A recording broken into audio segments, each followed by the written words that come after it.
Okay, today is the 8th of May 2017, and I'm currently staying at a Premier Inn in Cardiff. I don't know if you can see that.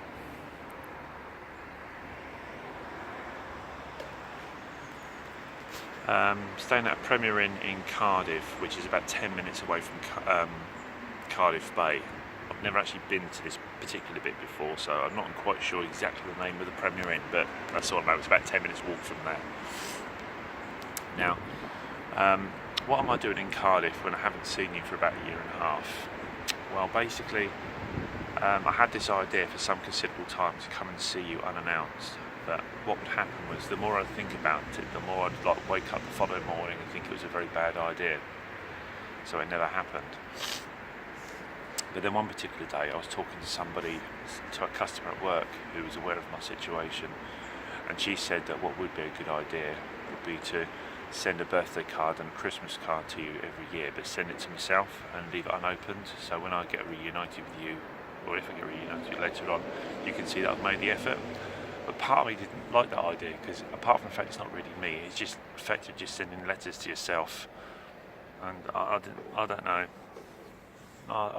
I know it's a well-known thing that people do, but I wasn't sure about it. But then, with the lead up to Easter, it occurred to me that I could actually send you an Easter egg. I got you one from Thornton's and I had it iced. I've got the pictures of it, and I've also got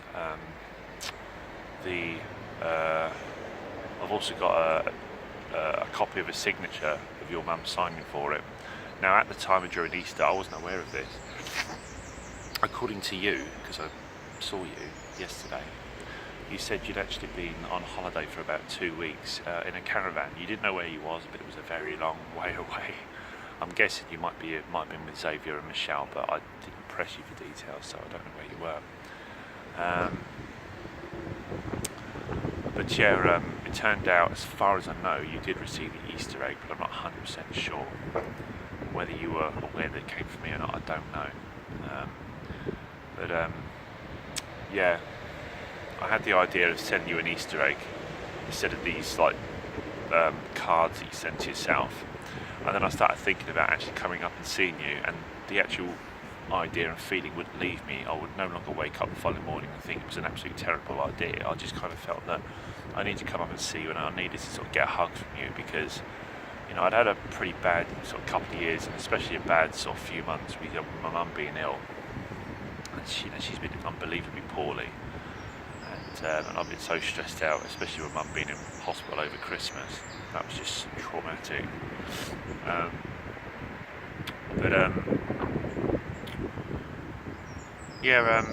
I knew that it was a really stupid idea, and I even told a couple of people I thought it was a stupid idea, and I didn't tell that many people what I wanted to do, and I would have done it on my own, but I came up with my friend Martina, and I told her I thought it was a stupid idea, but it was something I felt I needed to do. So right on, from the get-go, she knew that it wasn't, she knew that I knew it was a bad idea, but it was something I was very passionate about doing, because in my eyes I kind of felt that although I'd seen you just before Christmas in 2015, I never actually got to say goodbye, because I had no intention of leaving, but with your mum stopping the visits, I never got a chance to say goodbye. It was like a bit like, happy Christmas, goodbye, and that was it, and I just thought it was so wrong.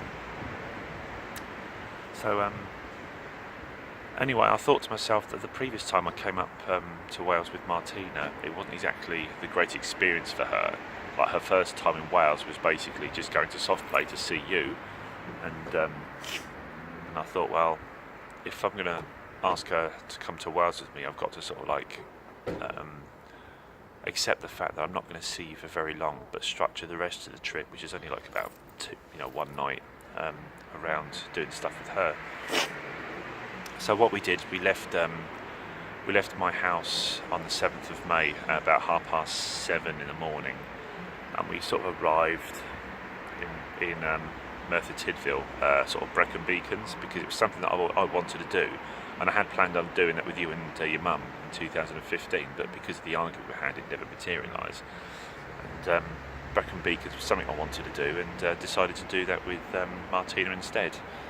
So we went all the way to the Brecon mountain or railway or whatever it's called, and we had a sort of a nice time there. And then what we did is we then sort of like got in the car from there, and we drove from there to your house. And as we got sort of closer to your house, I asked her to slow down because I needed to compose myself, because I knew that I was going to be quite emotional, and I knew I was going to find it very, very difficult. And we sort of found a sort of place to park, the road adjacent to where you live, and we sort of walked towards your house. And there was like a lot of houses were having scaffolding done to their houses, including your own. Apparently it's to do with the roofs. And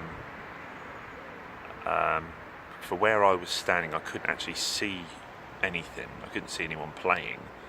But then, as I got closer, I noticed that there was like somebody outside. I noticed there was somebody outside your front door, which was your mum, and you were like someone else in the street, but I couldn't actually see you. There was actually kids, I think, in your garden, but none of them were you. They were asked to go and find you, so they did. Your mum had actually said to me that I had no right. I can't remember how she phrased it, but she had no right coming to see you without prior agreement or whatever. And I said, well, you were supposed to contact mediation, and I said you never did. And she said she did, and I said, well, you didn't, and they haven't been in touch. So I kind of thought that, in view of the fact that, in retrospect, I shouldn't have actually come up and see without an agreement. If I've had no contact regarding mediation, and I think I'm entitled to believe that your mum lied to me and it never happened. So from that point of view, I thought, fine. No, your garden gate was closed, although you weren't actually in it. At no point did I even enter into your garden, but you were sort of playing somewhere else within the street. And then it was quite tense, really, because I hadn't seen you for a while. You had sort of changed quite a bit. You had your 2 front teeth missing, and you didn't want to come towards me. So I was left sort of feeling quite anxious, in the sense that, what has actually been said about me in my absence? Had you even been told that I've been dead? I mean, I know it sounds ridiculous and I'm exaggerating things, but I literally did not know anything. So I didn't know what to expect. So when you wouldn't come to me, it was almost like you and I were complete strangers. Now, your mum said that you were going through some sort of shy phase, but because that probably is true, but because your mum has lied to me so much and let me down so many times, it's a bit like, well, I was led to believe that, maybe I was almost sort of like you were almost coached into not wanting anything to do with me. I'm not saying this happened, but I literally have no idea about anything. So it's a bit like I'm kind of like have a complete mistrust of anything I'm told from your mother. I took you this present. It was called Zum Zums. Don't ask me to spell that because I can't. It's some Japanese thing based on Disney. It was related to Beauty and the Beast. And I kept saying to you, I don't know if this is something you'll like. I don't know what you like. And all your friends were all sort of like crowded round, sort of like taking all the little Beauty and the Beast characters out one by one and all like explaining exactly what they were. And I thought, oh my God, I've actually hit on something here. I mean, purely by accident. I actually thought that this present I was giving you was going to just go down like a lead balloon. But I also bought you a box of sweets from Farm Foods, which you weren't allowed to eat because you were having too many sweets. And I bought you some Cadbury's cream eggs, a pack of 5, which I said you could share with your mates if you want. But your mum said that you were going to have dinner soon, so you couldn't have those, which is fair enough. Then you started like playing with your friends in the corner of the street, and obviously because it's like a little forecourt area, I wasn't going to go into their forecourt because they don't know who I am, so it's not really appropriate. So I had to keep a very safe distance for you at all times. During this particular time, I was getting incredibly agitated, thinking that this romantic idea I would have in my head, where I'd come to your street where you live, and you would recognise me, you would jump up and down like the good old days or whatever, and you'd give me a hug or whatever. I mean, that just wasn't happening. So although I tried to prepare for every single eventuality, with regards to, would you be there if I arrive? Would the police be called? Would maybe your mum's partner, if she had one, sort of turf me out the street? I was trying to think of every conceivable thing that could happen, and I even considered the fact that I could be rejected. But how do you prepare for rejection? And that's how things were panning out. Eventually, you're in someone else's garden on the other side of the close. And I asked, me and Martina sort of decided it would be a good idea to leave because nothing was really happening. I think, I'd achieved pretty much what I needed to, even though it wasn't really working out. And I said, Arianna, can I speak to you, please? And you came over to me. And I said, can I have a hug, please? And you gave me a hug, and that was really nice. And I said, you know that your mum and I don't love each other, don't you? You said, yes. And then you interrupted me and you said, how's Nanny? I said, Nanny Bet? And you said, yes. And I said, oh, she's not very well. And he said, are you looking after her? And I said, yes, I am. And I had already started crying at this point, but I just couldn't stop the flow. It was just quite upsetting. And I sort of told you that I did love you. And I said, obviously, I've got to look after Nanny. So although I don't know how you thought things were in your minds. For me, it was literally about saying goodbye. But you wouldn't necessarily know that, and I don't even know if you'd ever remember that in the future. But I've taken Martina, who came with me, has taken about 3 or 4 photos, and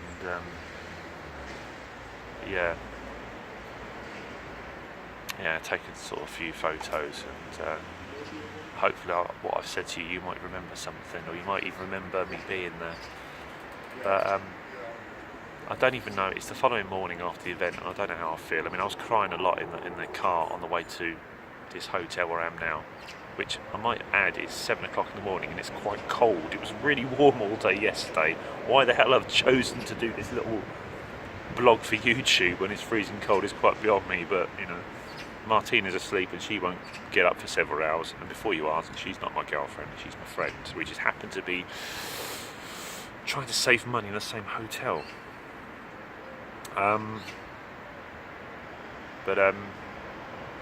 I finally sort of got to say goodbye. I then asked you to give your mum a letter. I can't even remember the contents of the letter, even though I only wrote it 2 days ago,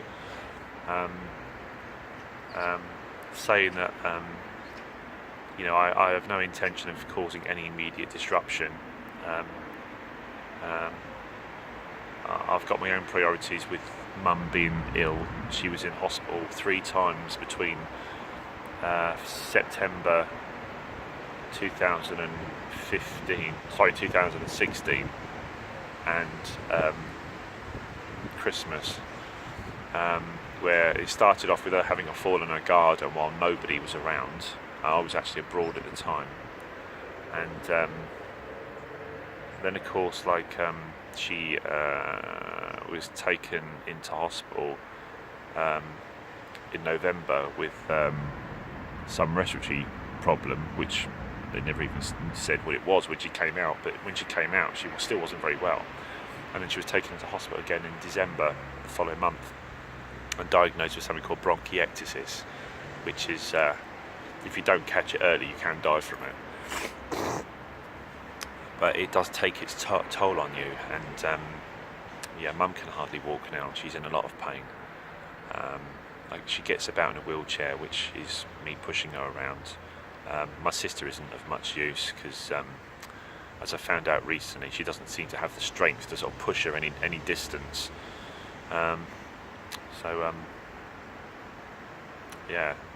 It's all on me now. So it's like I don't actually have the finances to fight your mother for access. I don't have the time because of I'm looking after Nanny Bet. And everything's pretty much against me, really.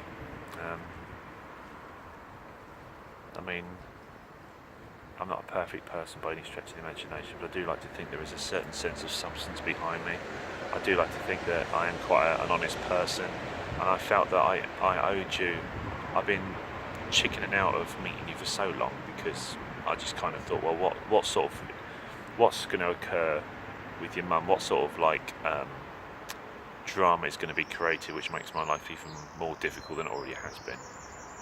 So I thought the only thing I've got is the element of surprise. I'll come up and I'll see you, and hopefully I'll get to say goodbye on my own terms. But I did run the risk of you actually not being there at all, and it being a wasted journey other than going to the Brecon Beacons and going to see the Doctor Who Experience Museum, which is not something that interests me personally, but you know, it's the only carrot I could use to get Martina to come with me.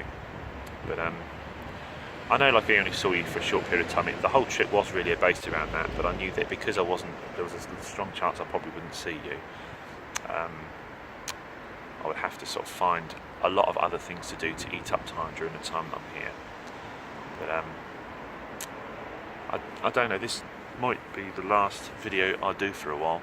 I had kind of thought that maybe your mum would read the letter and maybe think about things and maybe think about giving me access, but I've come up here with literally no expectations whatsoever, and if I have no expectations, then I'm not going to be disappointed, am I? So I'm going to leave it there. But also within the letter I did actually say that should I be fortunate enough to be reunited with you, I have created some diaries or whatever to sort of back up some of the things that are happening, and at some point the truth is going to come out. And I have said that yes, I'm well aware that she'll get her house in order and start her own little stories or whatever, but if I didn't care I wouldn't be doing all this, would I? Anyway, it was nice to see you yesterday, and I don't know how I feel about it at the moment, but it's too early to say, but I've got somebody cleaning up after me, just behind me. Anyway, take care and I love you. Bye.